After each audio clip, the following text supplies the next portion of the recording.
Hello everybody, this is a quick introduction to the HP Prime Electric and Electronic Circuit Solver, EEC Solver. This application allows for the solution of electric and electronic circuits in the HP Prime. Let's get started. So in this short tutorial, I'm going to use the virtual calculator. Here it is. The application is already installed. This is the icon for the application. Start it. And click New to start a brand new circuit. The first step is to add some components. Start by placing a resistor. Let's try the small resistor. Okay.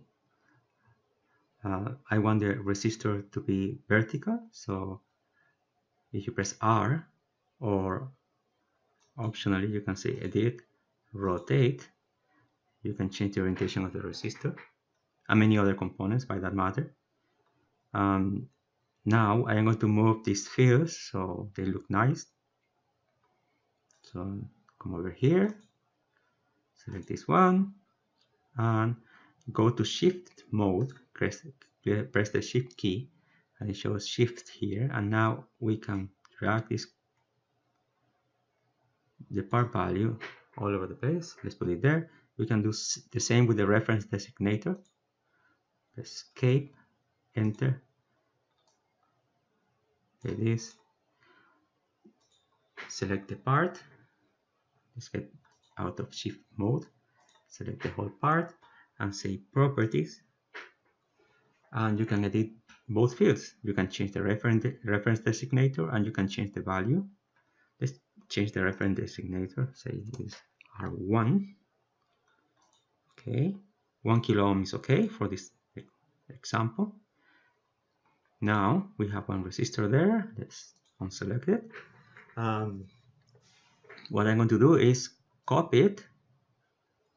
How do we copy it?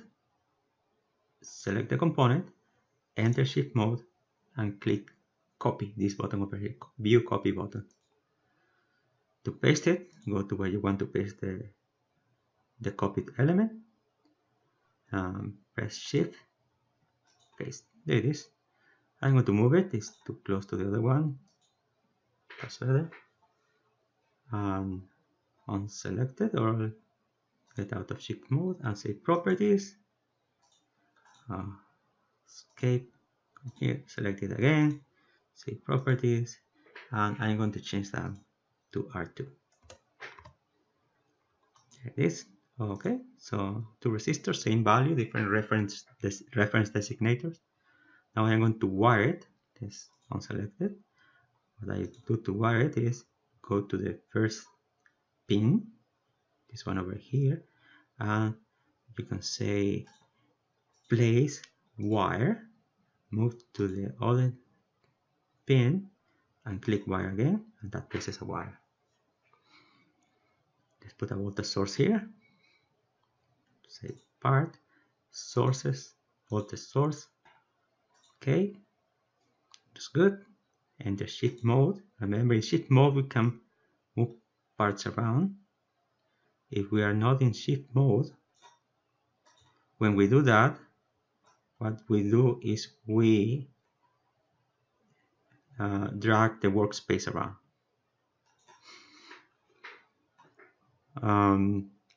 Well, very good. Let's change the properties of this part. Oops, sorry. Back. Edit properties. Let's change the reference designator. Let's call it P1. 10 volts seems to be okay for this example. Okay.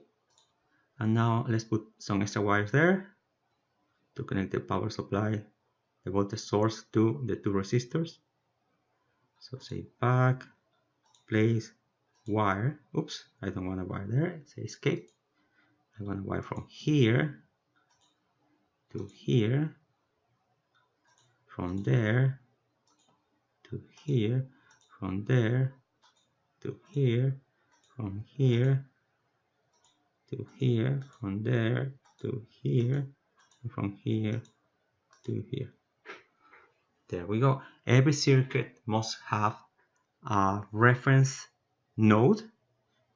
We refer often to that node as ground. Let's place that node over here. It's right here, reference ground. Okay. If you see this circle over here, let's unselect this component. You can see that the circle is not filled. That means that the pin of the reference ground is not connected to the wire. If we move it to the intersection of two nodes, it will be connected. Oops, we have to go to shift mode to move stuff around. Let's put it there. Say escape. You can see I call these things bubbles. The bubble disappeared. That means that the pin is now connected to the wires.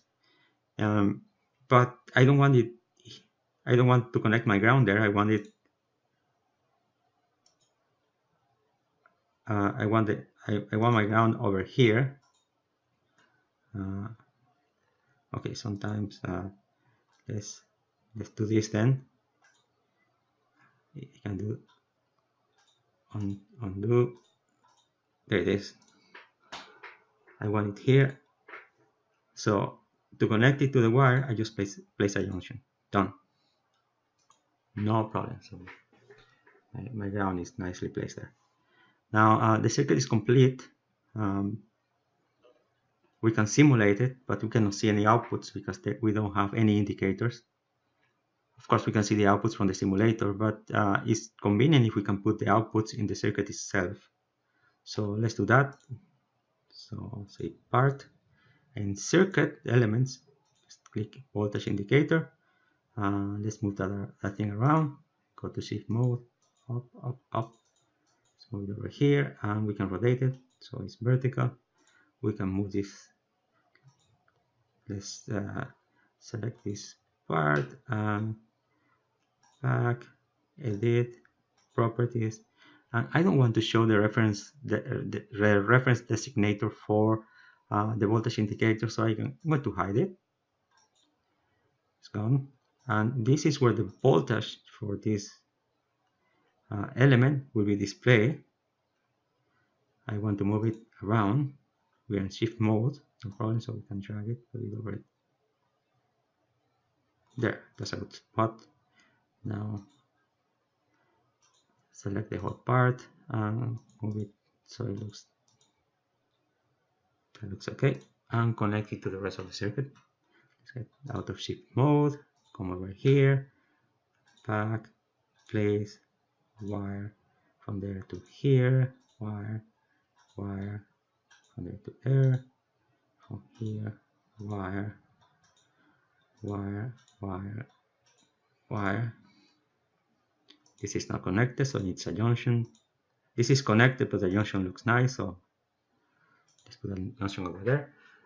That will show this voltage indicator will show the voltage across these two nodes, which is the voltage across R2. Let's find the current through R1. There's another element we can use for that. So come to here, place circuit elements, current indicator. It is.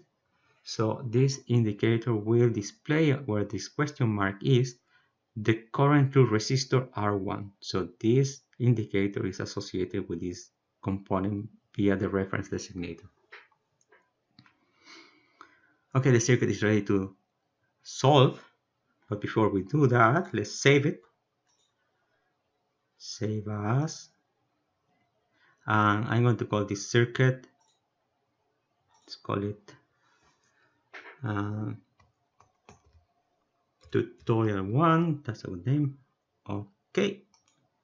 Okay, now the program shows the name of the circuit that has been saved here in the top left corner of the screen. So it's saved. Now we can go and solve the circuit. Solve. This is a DC circuit. Click DC. If everything is correct, it will show the net list, the simulation conditions, and the time the simulation, how long it took for the simulation to complete. is the vector of solutions that is hard to match to the circuit, but don't worry about that, because when we say click back over here, we can see both the current and the voltage indicator show the correct values. This is a voltage divider. 10 volts divided by 2 kilo ohms is 5 milliamps, and 5 milliamps times 1 kilo ohm gives you 5 volts. And that's how you enter, solve and display the results using the EEC Solver for the HP Prime graphing calculator. Before I get out of the solver, what I'm going to do is save the file again, so the results are stored. Okay, and now exit the program. Okay, and that's it. That's how you simulate how to solve a circuit with this program. I hope it's useful. Hopefully I will be updating, improving the program and uploading videos how to use it. But well, it's available now, and you can give it a try if you want. Thanks for watching.